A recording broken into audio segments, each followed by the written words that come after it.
जय श्री कृष्णा।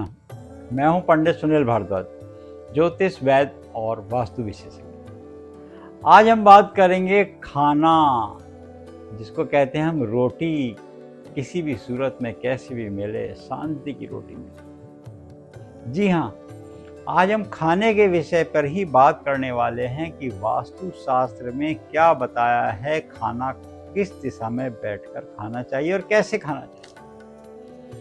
ये प्रमुख विषय है क्योंकि खाने के लिए ही हमारा जीवन है। हम इसी के लिए भाग रहे हैं और चाहते हैं कि शांति की 2 रोटी मिल जाए। हर कोई व्यक्ति यही चाहता है, शांति से 2 रोटी मिले भाई।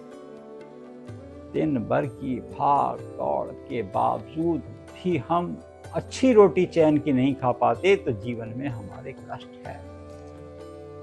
आज हम इस पर पूर्ण रूप से क्या कहता है आयुर्वेद और हमारे शास्त्रों ने क्या बताया है, कौन सी दिशा वास्तु में प्रमुख बताई है। सबसे पहले तो हम ये समझ लेते हैं कि इसके लिए एक ही दिशा उपयुक्त मानी गई है, वो है पूरब की दिशा।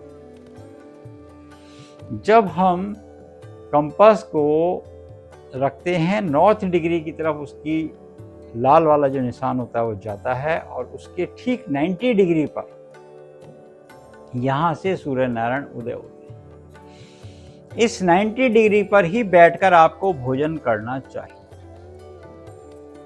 वास्तु में कहते हैं इस दिशा में ही चूल्हा बनाना चाहिए। किचन का जो खाना पकता है वो पूरब मुखी ही पकना चाहिए और पूरब मुखी ही बैठकर हमने भोजन करना चाहिए।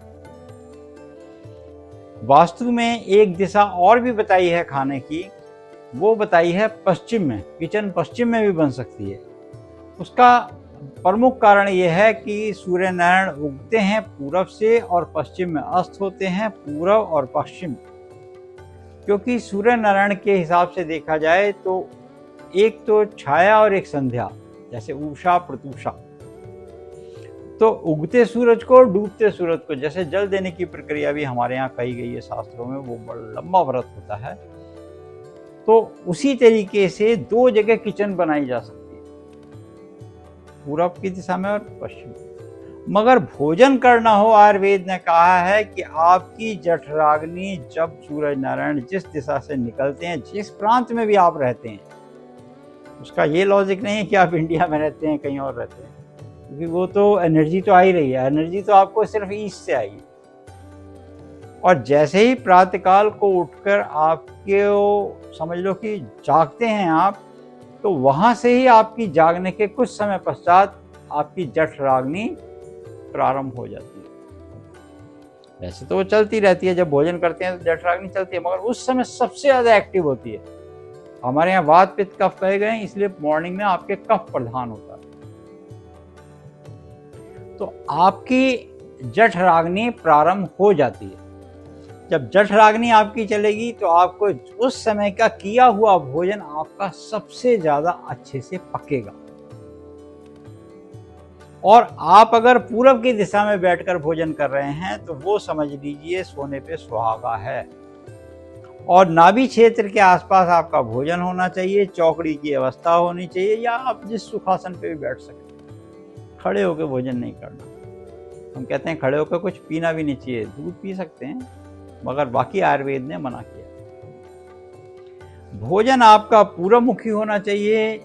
आप पलौथी मारकर बैठें, भोजन आपका इस अवस्था में हो और सिर्फ आप भोजन को ही निहारते रहें।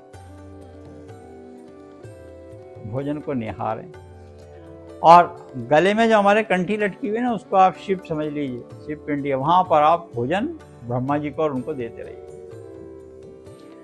अब वहां से अगर आप इस अवस्था में जो भोजन करते हैं तो ये मान लीजिए कि वो अवस्था आपकी सबसे ज्यादा भोजन को पकाएगी। वो आपको तो ये पता ही नहीं चलेगा कि हमारे भोजन के सामने क्या आया। आपके मान लीजिए आपके कुछ भी सामने आ गया तो आपका बॉडी का रिएक्शन वैसा होगा, क्योंकि आंख ने देखा और मन को समझा दिया तो जीवा में वो रस आने प्रारंभ हो गए उसको पचाने के लिए। खट्टा खाएंगे, तीखा खाएंगे तो वो जो है स्वाद आपके 6 प्रकार के जो स्वाद कहे गए हैं वो स्वाद आपके आने प्रारंभ हो जाएंगे उनको पचाने के लिए। तो पूरबमुखी होगा सवेरे 6 बजे से लेके करीब 10 बजे तक तो बहुत तेज होगी जठराग्नि, उसके बाद मंद पड़ेगी, क्योंकि जैसे जैसे सूरज ढलेंगे वैसे वैसे वो मंद पड़ेगी।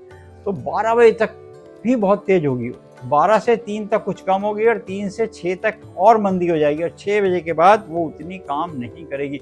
इसलिए आयुर्वेद ने भी कहा है कि 6 बजे के बाद या संध्या अस्त के बाद भोजन को कम करना चाहिए।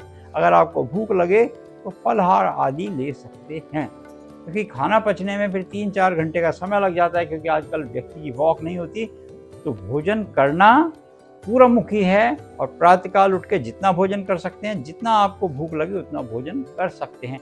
तो आयुर्वेद ने इस बात को बनाया और वास्तु कहता है कि पूरबमुखी ही भोजन करना चाहिए और पूरबमुखी ही भोजन बनाना चाहिए, क्योंकि वो जो एनर्जी आपके अंदर आ रही है उस डिग्री से, तो वो आपके खाने को भी और प्योर बनाती है, उसके अंदर वो गुणवत्ता प्रविष्ट करा देती है जो आपके शरीर के लिए पुष्टिकारक है, वो आपके शरीर के लिए हितकारी है, जो निरोग काया प्रदान करने के लिए आपको सपोर्ट करती है।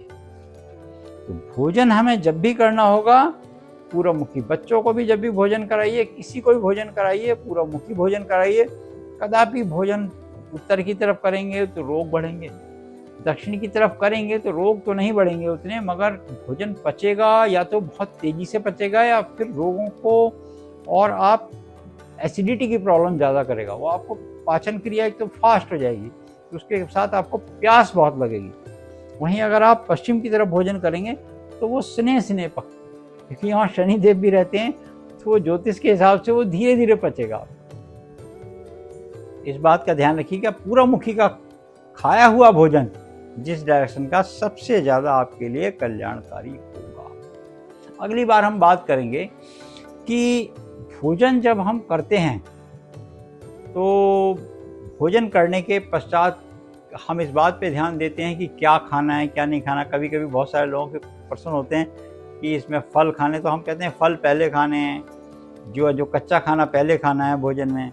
उसको हम बताने का एक प्रयास करेंगे। कुछ विरोध आहार का भी जिक्र है आयुर्वेद में हमारे, कि कौन सा आहार किसके साथ नहीं लेना, कौन से आहार को किसके साथ लेने से कौन सा नुकसान हो सकता है। कभी कभी हम भोजन तो करते हैं और भोजन में भी अपनी अवस्था स्वयं खराब कर लेते हैं।